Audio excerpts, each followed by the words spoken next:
Alright guys, so before we get into this video, I just want to quickly go through something really quickly. So most of my videos are just me talking off the top of my head after I've researched something. I do have a rough outline of where things are at certain points in the video, but it's not like fully scripted. This video in comparison is fully scripted only because it's a really sensitive subject and the points I'm making are quite well researched and I don't want to leave out any information or mislay any information. Now, this is a very politically video, which I only used to post on second channel, but fuck this, it's not even political, it's human rights. And hey, we love human rights over here on One Lone Nerd. So, yeah, if you are curious about anything, all my sources are down below in the description, so do go check it out. The stories in the end of the video from Stonewall they're heartbreaking, but they're really impactful to read, and they do really highlight the issues within this situation, so do check them out yourself. Trigger warning though, they are quite intense, but they are heartbreaking, but they do show you why this stuff is so important. What sort of brought on my want to do this video was, well, I was at Pride last weekend, I think. Anyways, while I was at Pride, they were handing out these leaflets about conversion therapy and how it's an issue, and I was like, wait, no, that's not as prevalent now, is it? Like, I 100% agree we should be stopping it, but why choose to talk about that? I really doubt it's that prevalent, and after researching it, it is scarily prevalent nowadays. Yeah, I literally had a breakdown while researching for this and writing it just because of what the content was that I was writing about, so if you can't watch this video, I 100% understand. I should have some self-care stuff coming up, so if that's more where you're at right now, that's okay. Still love you, you're still amazing, go do what you gotta do. But now that we've been rambling for just under 3 minutes, let's get right into this video. I'm going to try and keep this short and brief, this video.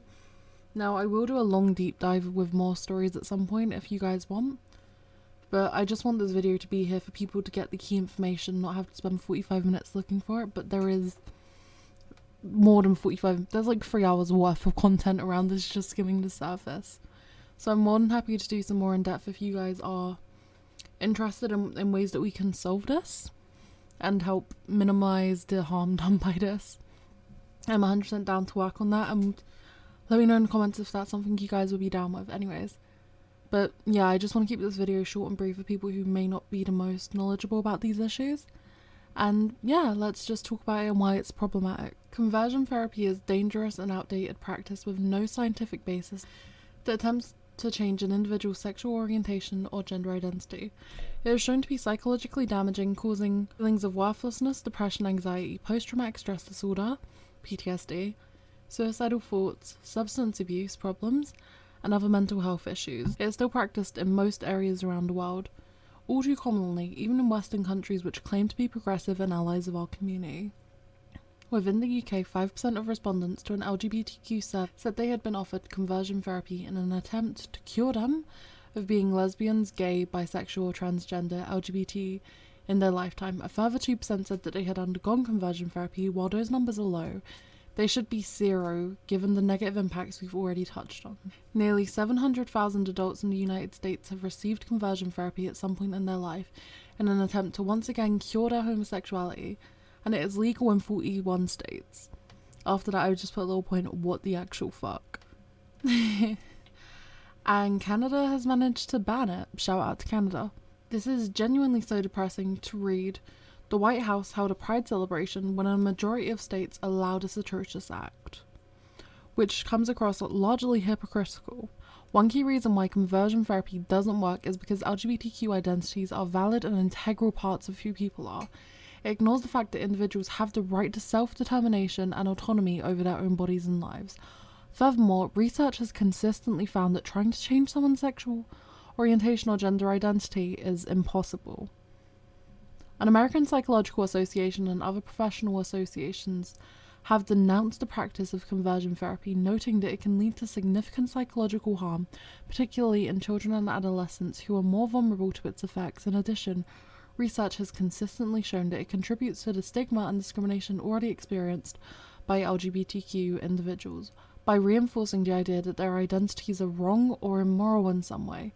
Additionally, there is no empirical evidence that suggests conversion therapy is effective in any way. Only anecdotes from those with a bias towards it. In light of all these facts, the LGBTQ community is urging governments around the world to take action against this harmful practice and prioritize the safety, rights, and liberation of LGBTQ people everywhere. Such efforts should include formal bans on the practice, as well as measures to ensure that LGBTQ people can access safe and affirming healthcare services. Ultimately, conversion therapy is cruel and an inhuman practice that has no basis in science or morality. We must continue to fight for gay rights, liberation, and stand against any attempt to delegitimize the identities of LGBTQ people. I would like to include a few stories from people who have experienced this torture. Now, quick trigger warning, these stories are quite deep and may trigger you. These are from the Stonewall site, so if you do want to, please donate. They are one of my favourite charities, and they have actively been here for the gay community since the start of our liberation, essentially. So please do go check them out, and if you want to donate, I will leave their link down below. Even if you don't want to donate, just check them out. They have some wonderful resources and I cannot recommend enough. So once again, these stories are quite deep and they do mention things like self-harm and quite negative thoughts, as well as eating disorders. So if that's something that triggers you quite deeply, prioritize your own mental health. And please do go prioritize your own mental health. I encourage it so much. And you guys can check out my other videos. Here's our first story. It's titled, "The Guilt Around My Sexuality is Hard to Shake." I went into total denial about my sexuality, embraced the idea that I had been cured. At the same time, my mental health bombed and my self-harm increased dramatically. In 2009, I tried to kill myself. It was only last year, age 38, I finally accepted that I am gay. Even today, when I know that God loves me for who I am, the guilt around my sexuality is so hard to shake. By George, a gay woman in her 30s. It is still difficult to see how I am worthy of love. My pastor, along with his wife and a counsellor, did all they could to convince me that I was wrong to be trans, even though I'm unsure of what I believe anymore. I still live with the fear that I will go to hell. One of the most destructive impacts was when I began to believe I was unlovable. After all, if I was being told that even God couldn't bear who I am, then it was and sometimes still is difficult to see how I am worthy of love. Liam, a trans man in his 30s. I started to wonder if the therapist was right. It took years for me to seek mental health support again, in case the same thing happened. I started to feel hatred towards myself and fear of engaging with people who might have supported me, whether that was the LGBT community or the South Asian community. And I became insecure in my relationship and started to wonder if the therapist was right. Had I been used by my partner or groomed? That took a long time to overcome. Amir, a gay man in his 20s. I have a difficult time with relationships and intimacy scares me. Today I struggle with trauma, PTSD, and an eating disorder, which are all linked to my conversion therapy experiences. I have a difficult time with relationships and intimacy scares me a lot. A lot of people can't comprehend what it is like to have experiences like mine, even LGBT people. My parents still don't understand why I don't want to have conversion therapy or why it was so damaging. They think all therapy is a good thing. That's from Eli, a gay man in his 20s. Whenever I'd remembered the treatment I'd had, I'd start physically shaking. In that sense, you could say the therapy worked, in that it affected my body, but in terms of my mind and my thoughts, it only made me hate myself more. The treatment didn't stop or even decrease my feelings of dysphoria. I struggled with it for decades. It was only when I retired, early, aged 55, that I felt I could live openly as myself. And whilst things have gotten so much better, I'd still have flashbacks from my conversion therapy sessions 40 years later. That's from Carolyn. My conversion therapy sessions put the shame and self-hatred I felt as a teenager into overdrive. I felt responsible for changing myself, and if I didn't manage this, then I would have failed yet again. That's from Joe, a gay man in his 30s. Dating has been impossible at times. Sometimes I have felt physically sick. My pastor taught me to be afraid of the secular world and even of Christians with more liberal views. I've also found it difficult to become part of the LGBT community since I was taught to fear LGBT people. Dating has been impossible at times. Sometimes I have felt physically sick when starting a relationship because of feelings of I shouldn't be here come back so strongly. This is from Emily, a gay woman in her 30s. These stories did really fuck me up earlier. Not to be too explicit, but yeah. I was literally having a breakdown like I touched on earlier, and it wasn't fun, to say the least. So if these have been upsetting to you at all, I will be... My dad did give me some grounding exercises earlier, and I'm going to put them in the comments below. Please, if you need them, use them. I want to have more resources available for you guys, because this is the kind of content that I do want to get onto, but I know it can be quite a lot to digest. So check out the description. I will leave some stuff down there for you beautiful beings, and it is there for support. Yeah, the way to stop this is to contact people, anyone in power politically, and say, what the fuck, why is this a thing? That's all I can recommend for now. Donating to LGBTQ charities during Pride, marching through the streets. Those are the ways that I can recommend to fix this. As sad as it is, I don't have a solution right now for these issues, as much as I really wish I did. But until then, as a community, we are... I hate to sound like some boring ass t-shirt, but as a community we are so strong. At London Pride, it was our biggest Pride ever, which was truly beautiful. Like, I've brought new people to Pride this year, and it was so wonderful to see their faces of, oh my god, there's a whole community of this. So whether you're able to attend Pride marches in the streets, or contact your local MP, or if you're still stuck, not able to share who you are, that's okay. Because even if you just say it to yourself in the mirror, I am who I am, and that's okay. That's taking more of a stance than ever. That's taking a stance.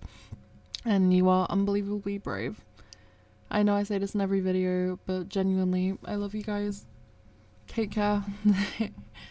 And yeah, fuck this shit. We ain't gonna let the world regress. We're getting gay rights one way or another, motherfuckers. Yeah, this video, I'm just happy to be able to share this research with you guys. Like, I'm not happy that it exists, but I'm happy to be able to put a light on this and say what the actual fuck. And hey, hopefully we can do something with this. Until then, I will see you guys at Pride marches, asking why it's not done yet until it is, and yeah, we'll get it done. I'm gonna end this with some cat. Let me get the kitten out. Let's end this on a good note. I'll be right back. So I spoke about this on TikTok. I've not spoke about it on YouTube. I'm a parent. Meet Nala, also named Banana Bean. They are my baby. They're a little bit tired. They just woke up from a nap. But yeah, it's a good note to end on. Everyone meet Nala. I thought that's a better note to end on than depressing shit, so here we go. They are... I think you're, what, 15 weeks old now? Yeah. And they are adorable and the light of my fucking life. So that's a note to end on. I don't know, share something wholesome in the comments. Lots of love from me and Nala. Take care. Bye.